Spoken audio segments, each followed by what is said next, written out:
വളരെ പഴകിയ ഒരു വണ്ടിയിലൊക്കെ കഷ്ടപ്പെട്ട് ജോലി ചെയ്യുന്ന ഒരാളായിരുന്നു ജീവന്റെ അച്ഛൻ. ജീവന് വേണ്ടി എന്തും ചെയ്ത് കൊടുക്കാനായിട്ടൊക്കെ അച്ഛൻ തയ്യാറാണ്. അച്ഛന്റെ കഷ്ടപ്പാടൊക്കെ അറിഞ്ഞിട്ടായിരുന്നു ജീവനും വളർന്നിട്ടുണ്ടായിരുന്നത്. ജീവനും കടയിൽ നിന്നും സാധനമൊക്കെ മേടിച്ചിട്ട് പോകുന്ന സമയത്താകട്ടെ ജീവന്റെ അമ്മ അച്ഛനേക്ക് ഉപേക്ഷിച്ച് പോയതിനെ കുറിച്ചൊക്കെ ബാക്കിയുള്ള ആൾക്കാർ സംസാരിക്കുന്നതും അവൾ കേൾക്കുന്നു. അങ്ങനെ ഇരിക്കെ ഒരു ദിവസം വളരെ വിഷമിച്ച് മഴയൊക്കെ നനഞ്ഞ അച്ഛൻ നടന്നു വരുന്നതൊക്കെ കാണുമ്പോഴത്തേക്കും ജീവനും അച്ഛനെ ഫോളോ ചെയ്ത് പോകുന്നു. അങ്ങനെ അച്ഛൻ ചെന്നെത്തിയിട്ടുണ്ടായിരുന്നത് ഒരു വീടിന്റെ ഒക്കെ മുമ്പിലായിരുന്നു. അപ്പോഴായിരുന്നു തന്റെ അമ്മ ആ ഒരു വീട്ടില് മറ്റൊരാളുടെ ഒപ്പമാണ് താമസിക്കുന്നതെന്ന കാര്യമൊക്കെ അവളും മനസ്സിലാക്കുന്നത്. ഒട്ടും തന്നെ ഭാഗ്യമില്ലാത്ത ഒരു വ്യക്തിയാണ് താനെന്നൊക്കെ വിശ്വസിച്ച് അവളും മുന്നോട്ടൊക്കെ ജീവിക്കുന്നു. അങ്ങനെയിരിക്കെ ആയിരുന്നു അവൾ ഒരു ദിവസം കടയിൽ നിന്നും സാധനമൊക്കെ മേടിച്ച് കഴിയുമ്പോഴത്തേക്കും അവളുടെ കയ്യിലുണ്ടായിരുന്ന പേഴ്സ് ഒന്നും കാണുന്നില്ല എന്നൊക്കെ അവളും പറയുന്നത്. പക്ഷെ കടക്കാരെയാകട്ടെ അവൾ അഭിനയിക്കുന്നതാണെന്നൊക്കെ തെറ്റിദ്ധരിക്കുകയും അതുപോലെ തന്നെ ആ ഒരു കാരണവും പറഞ്ഞ് അവളെ വഴക്ക് പറയുകയും ചെയ്യുന്നു. അതൊക്കെ അവൾക്ക് വല്ലാതെ ഫീൽ ആക്കുകയാണ്. അപ്പോഴായിരുന്നു അവിടേക്ക് സോമിൻ എത്തുന്നത്. ഇത് നിന്റെ പേഴ്സ് അല്ലേ എന്നൊക്കെ ചോദിച്ചുകൊണ്ട് സോമിനും ജിയോണ് പേഴ്സൊക്കെ നൽകി അവൾ ഒരു കള്ളിയൊന്നും അല്ല എന്നൊക്കെ തെളിയിക്കുകയാണ്. ഏറ്റവും ഒടുവിലായിട്ട് തന്നെ രക്ഷിക്കാനായിട്ട് ഒരാൾ എത്തിയെന്നൊക്കെ ആയിരുന്നു സോമിനെ കണ്ടപ്പോഴത്തേക്കും ജിയോണ് വിചാരിച്ചിട്ടുണ്ടായിരുന്നത്. പക്ഷെ പിന്നീട് അവൾ ചതിക്കുകയാണെന്നൊക്കെ മനസ്സിലായി കഴിഞ്ഞപ്പോഴത്തേക്കും അവൾ ആകെ തകർന്നു പോയിട്ടുണ്ടായിരുന്നു. എങ്കിൽ പോലും ഇപ്പോൾ ജിഹുക്കുള്ള സന്തോഷത്തിലേക്കാണ് അവളും ഉള്ളത്. പക്ഷെ അങ്ങനെ ഇരിക്കെ ആയിരുന്നു യൂറയും അവളുടെ മുമ്പിലായിട്ടൊക്കെ വരുന്നത്. മാത്രമല്ല ജിഹുക്കിന് പലതവണ താൻ കോണ്ടാക്ട് ചെയ്യാനായിട്ട് ശ്രമിച്ചിട്ടുണ്ടായിരുന്നെങ്കിലും അവൻ കോളൊന്നും എടുത്തില്ലായിരുന്നു എന്നും കൂടി പറയുന്നതൊക്കെ കേട്ട് കഴിയുമ്പോഴത്തേക്കും താൻ തിരഞ്ഞെടുത്ത എല്ലാം തന്നെ തെറ്റായിരുന്നു എന്നൊരു തോന്നലൊക്കെ ജിവുന്റെ ഉള്ളിലും ഉണ്ടാകുന്നു. അങ്ങനെ അവളും ജിഹുക്കിനൊക്കെ ഉപേക്ഷിച്ചു പോകുകയാണ്. തിരിച്ച് വീട്ടിലേക്ക് എത്തുന്ന ജിവുഡിന് ഹയ്യൂന്റെ അടുത്തുനിന്നും ഒരു കോളൊക്കെ വരുന്നു. ജൂറാന് സ്റ്റൊമക് ക്യാൻസർ ആണെന്നും കൂടി അവൾ പറഞ്ഞു കഴിയുമ്പോഴാകട്ടെ വിചാരിക്കുന്നത് പോലെ ഒന്നും തന്നെ അല്ലല്ലോ ഫ്യൂച്ചറൊക്കെ നടക്കുന്നതെന്നൊക്കെ ഓർത്തിട്ട് അവളും ആകെ അതിശയിക്കുകയാണ്. ഹിയോർ ഇപ്പോൾ മുത്തശ്ശനുമായിട്ടൊക്കെ സംസാരിക്കുകയാണ്. പേരൻസിന്റെ ആഗ്രഹപ്രകാരമൊക്കെ ആയിരുന്നു ജിഹുക്കുമായിട്ടുള്ള എൻഗേജ്മെന്റ് ഒക്കെ നടത്തിയതെങ്കിൽ പോലും ഇപ്പോഴാകട്ടെ അവൻ മൊത്തത്തിൽ മാറിയിരിക്കുകയാണ്. എന്താണ് അതിനുള്ള കാരണമെന്നൊക്കെയാണ് യൂറ മുത്തശ്ശനോട് ചോദിക്കുന്നത്. പക്ഷെ യഥാർത്ഥത്തിൽ എന്താണ് സംഭവിച്ചെന്ന് വെച്ചിട്ടുണ്ടെങ്കിൽ ജിഹുക്കിനെ യൂറയ്ക്ക് ഇഷ്ടമൊന്നും അല്ലായിരുന്നു. പക്ഷേ ജിഹുക്ക് ജീവനെ മീറ്റ് ചെയ്യുകയും അവർ ഡേറ്റ് ചെയ്യുകയുമാണെന്നൊക്കെ അറിഞ്ഞു കഴിഞ്ഞപ്പോഴത്തേക്കും ആയിരുന്നു കൊറിയയിലേക്ക് തിരിച്ചെത്തണമെന്നൊരു തോന്നലൊക്കെ അവൾക്കും ഉണ്ടായത്. അതായത് അവളെ കളഞ്ഞിട്ട് ജിവോണിനെയൊക്കെയാണല്ലോ ജിഹുക്ക് തിരഞ്ഞെടുത്തിട്ടുണ്ടായിരുന്നത്. അതിന്റെ പേരിലുള്ള ചെറിയൊരു അസൂയ കാരണമാണ് ഇപ്പോൾ അവൾ എത്തിയിട്ടുള്ളതും. ജൂറാനും ക്യാൻസർ ആണെന്നൊക്കെ അറിഞ്ഞിട്ടുണ്ടായിരുന്നല്ലോ. പക്ഷെ ഡോക്ടർമാരെല്ലാവരും ഒരുപാട് തിരക്കിലാണ്. അതുകൊണ്ട് തന്നെ ശരിക്കും ഡോക്ടറിനെ കാണുവാൻ പോലും സാധിക്കാത്ത ഒരു സിറ്റുവേഷനിലൊക്കെയാണ് താൻ ഉള്ളതെന്ന കാര്യമൊക്കെ ജൂറാനും ഇപ്പോൾ ജീവനോട് തുറന്നു പറയുന്നു. ആകെ വിഷമത്തിലായിട്ടുണ്ടായിരുന്ന ജൂറാനെ ജൂൺ സമാധാനിപ്പിക്കുന്നൊക്കെയുണ്ട്. തന്റെ വിധി ഇപ്പോൾ ജൂറാനിലേക്ക് മാറിയിരിക്കുകയാണ്. പക്ഷെ എന്തുകൊണ്ടാണ് മിൻഹ്വാന്റെയും സോമിന്റെയും വിവാഹമൊക്കെ കഴിഞ്ഞിട്ട് പോലും അവരുടെ ഇടയിൽ ഈ ഒരു കാര്യങ്ങളൊന്നും തന്നെ സംഭവിക്കാത്തതെന്ന സംശയത്തിലാണ് അവൾ ഉള്ളതും. ഇപ്പോൾ ഹണിമൂണിന് വേണ്ടി വന്നിട്ടുള്ള സ്ഥലമൊന്നും സോമൻ ഒട്ടും തന്നെ ഇഷ്ടപ്പെട്ടിട്ടില്ല. എങ്കിൽ പോലും അവൾ പ്രഗ്നന്റ് ആയതുകൊണ്ട് തന്നെ അമ്മ പറഞ്ഞതുപോലെ ദൂരയാത്രയ്ക്ക് ഒഴിവാക്കുന്നതായിരിക്കും കൂടുതൽ നല്ലതെന്നൊരു അഭിപ്രായക്കാരനാണ് മിൻഹ്വാനും. നിനക്ക് വെഡിങ്ങിന്റെ ഇൻവിറ്റേഷൻ ഇഷ്ടപ്പെട്ടിട്ടില്ല, വിവാഹത്തിന്റെ ഡ്രസ്സുകൾ ഇഷ്ടപ്പെട്ടില്ല, അങ്ങനെ ഒരുപാട് കാരണങ്ങളൊക്കെ എന്റെ അടുത്ത് പറഞ്ഞല്ലോ. നിന്റെ ഫ്രണ്ട്സ് വന്ന് ആ വിവാഹവേദിയിൽ വെച്ച് വലിയ സീനൊക്കെ ക്രിയേറ്റ് ചെയ്തിട്ട് ഞാൻ എന്തെങ്കിലും ചെയ്തോ എന്നൊക്കെയാണ് മിൻഹോൻ ചോദിക്കുന്നത്. പക്ഷെ മിൻഹോനും വന്ന് ദേഷ്യപ്പെട്ട് അവന്റെ ഫോണൊക്കെ അവളുടെ നേർക്ക് വലിച്ചെറിഞ്ഞിട്ടൊക്കെ ഉണ്ടായിരുന്നു. അവൾ അതിനെക്കുറിച്ചൊക്കെ പറയുമ്പോഴത്തേക്കും അത് കേട്ട് ദേഷ്യം വരുന്ന മിൻഹോൻ അവിടെ നിന്ന് ഇറങ്ങി പോകുന്നു. എന്റെ വേസ്റ്റിനെയൊക്കെ നീ പെറുക്കിയെടുത്തതിൽ നന്ദിയുണ്ടതൊക്കെ ജീവൻ പറഞ്ഞ കാര്യങ്ങളായിരുന്നു ആ ഒരു നിമിഷം സോമനും ഓർത്തിട്ടുണ്ടായിരുന്നത്. ഇപ്പോൾ നിലവിൽ ജുറാൻ ഓഫീസിൽ ഇല്ലാത്തത് കൊണ്ട് തന്നെ ജുറാന്റെ സ്ഥാനത്താണ് താൻ ഉള്ളതെന്ന രീതിയിലൊക്കെയാണ് കിം വീണ്ടും പെരുമാറുന്നത്. ഇപ്പോൾ അവരുടെ കമ്പനിയുടെ പ്രൊഡക്ട്സ് ഒന്നും അത്രയ്ക്ക് നല്ലതല്ല എന്ന രീതിയിലുള്ള ഒരു സംസാരമൊക്കെ വന്നിരിക്കുകയാണ്. യഥാർത്ഥത്തിൽ കിം ഒക്കെയാണോ ഇതിന് പിന്നിലുള്ളത് എന്നൊരു സംശയമൊക്കെ ഹയ്യോണുമുണ്ട്.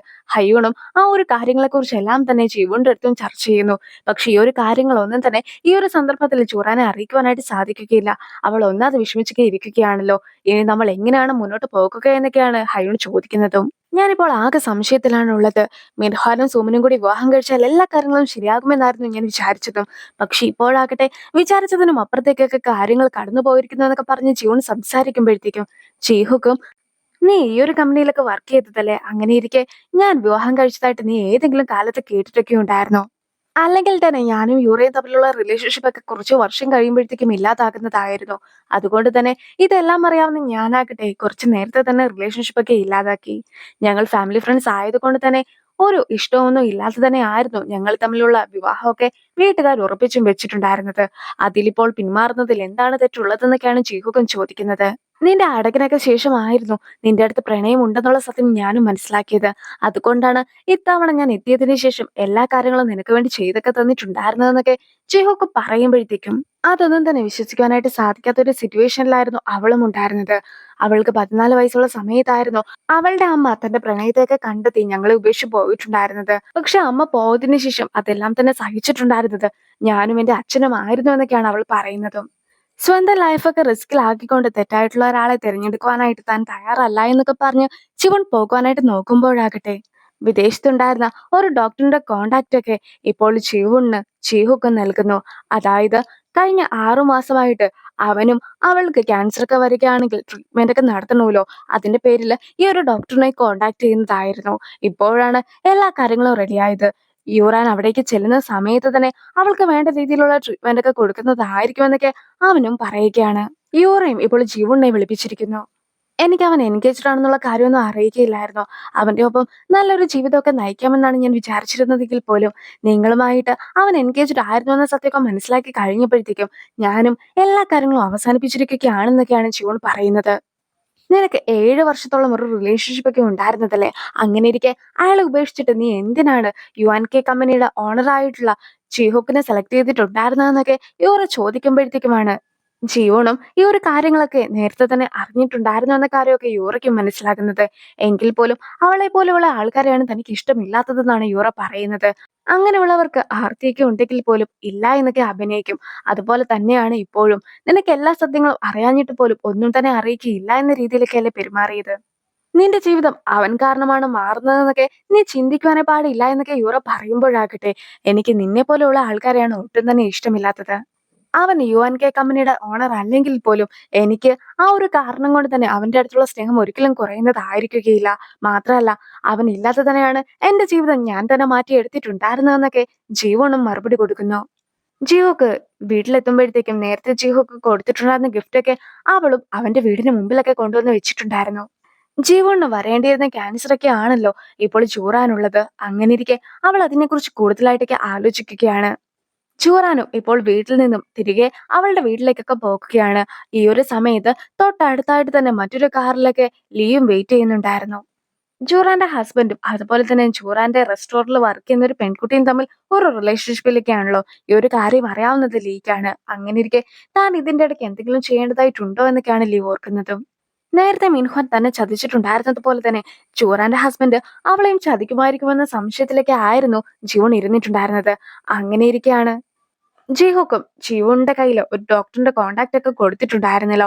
ആ ഒരു ഡോക്ടറിനെയൊക്കെ നേരിട്ട് കാണുവാനായിട്ട് സാധിച്ചു എന്നും ഉടനെ തന്നെ സർജറിക്ക് ഉണ്ടാകുന്നതായിരിക്കുമെന്നും ഒക്കെ പറഞ്ഞുകൊണ്ട് ജൂറാനും ഇപ്പോൾ ജിയോണിന് മെസ്സേജസ് ഒക്കെ അയക്കുന്നത്.